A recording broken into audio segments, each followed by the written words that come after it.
जे पूल आहे त्याचा आज तापी आणि गोमाईचं निरीक्षण केलंय. हं. तापी ब्रिज ऑलमोस्ट कंप्लीट झालाय.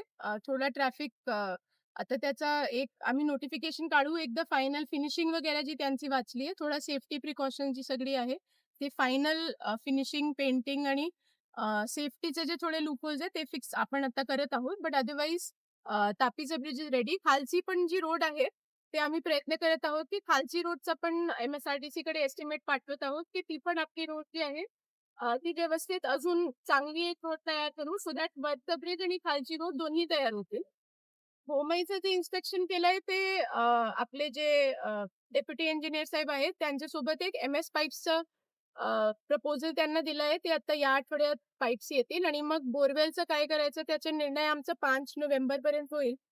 आणि त्यानंतर गोमाईसाठी पण एक टेम्पररी अप्रोच रोड आणि पायरचं काम करण्यासाठी सूचना एजन्सीला देण्यात आली आहे आणि तो काम या आठवड्यात सुरू होतील. बरं एक प्रश्न मॅडम. मी आता एक रिव्ह्यू SP साहेब आणि RTO साहेब मार्फत घेणार आहे. बसचा प्रश्न टनाचा नव्हता. बसची जी विड्थ असते आणि गोमाईची ब्रिजची जी विड्थ आहे, तो सेफ्टी कन्सर्न होता त्यामुळे बस बंद करण्यात आली होती. आता एक गोमाई ब्रिजचा जे रिपेअरचे एस्टिमेट आहे, तो पण MSRDC मार्फत गोमाई ब्रिजचा रिपेअर पण सुरू होणार. आमचं फक्त एक इंटेन्शन आहे, की कोणती पण मानहानी व्हायला नको.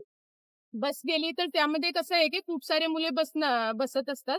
तर टनाचा पॉइंट नाहीये. कसं आहे, की थोडासा टर्न इथून राहिला, इकडे-तिकडे 2 ट्रॅफिक आले, की मग बसची विड्थ असल्यामुळे आणि गोमाई ब्रिजचं जे विड्थ आहे ते थोडं छोटं आहे.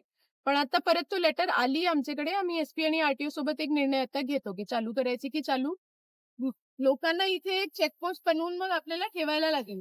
ते कसं होतं मॅडम?